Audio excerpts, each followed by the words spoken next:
Hi there. Is it hard to talk about sex with your spouse because it seems like the church makes that topic taboo? Well, that's what we're talking about right now.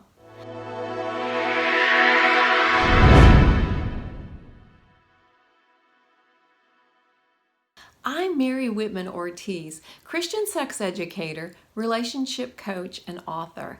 I've been helping people to grow the connection in their relationship for over 20 years.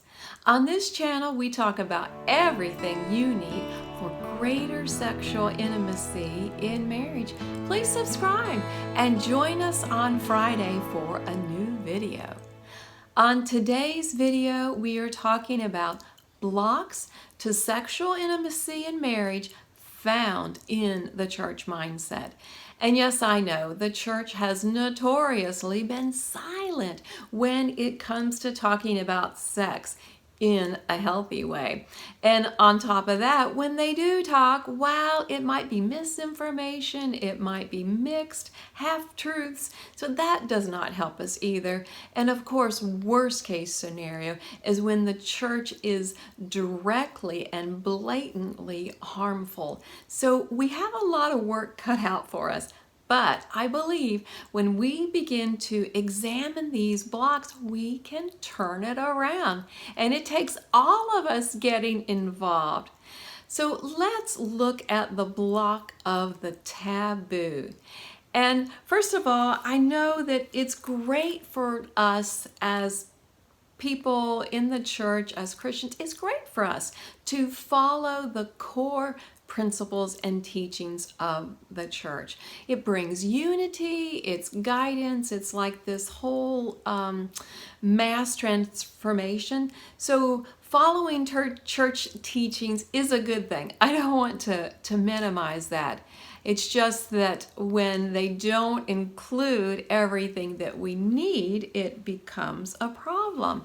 And one of the solutions for that is to make sure that you keep your personal walk with God alive in study and in prayer. So if you're not hearing about a particular issue, in this case, sexual intimacy, if you're not hearing about that from your church leadership, it's okay for you to dive into that for yourself.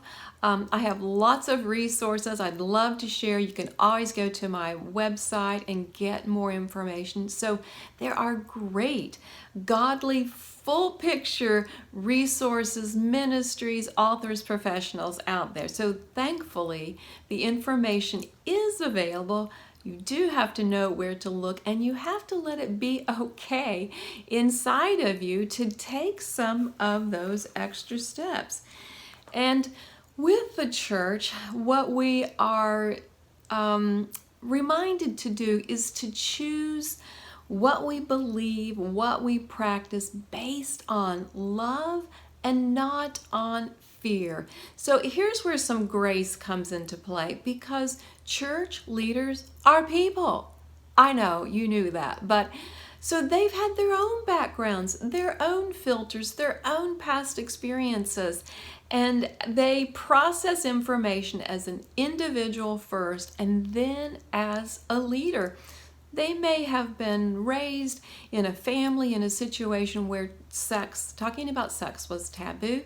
So they have a lot to overcome to get to a place of openness and freedom. And certainly all of this happens when God reveals himself and he brings that healing and the picture of what he wants to do.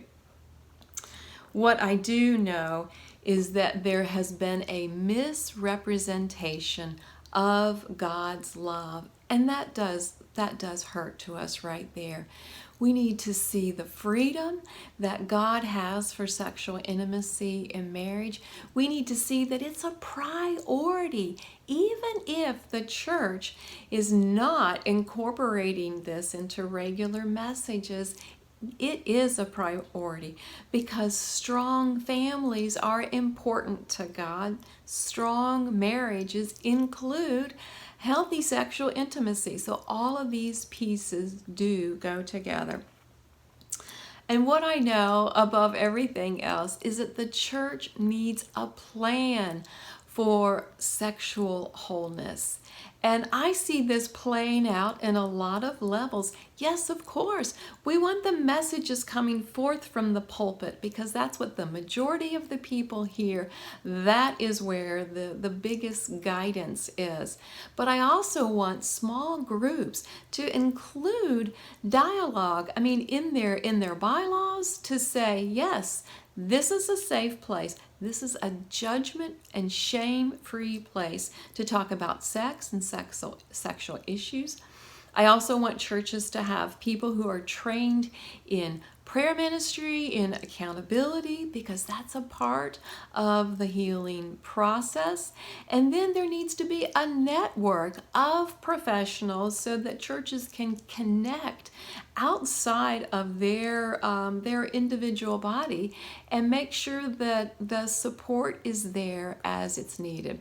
And actually, if that speaks to you, if you are stirred up as much as I am, please contact me. I'll put the link below, but I have a consultation and training program for church leadership, also for Christian organizations who want this type of program. And again, I have to mention, it's not designed that every single church has every single element for sexual wholeness, but there can be a network so that no one is left behind, and we bring a beautiful message of sexual health and wholeness to the church body.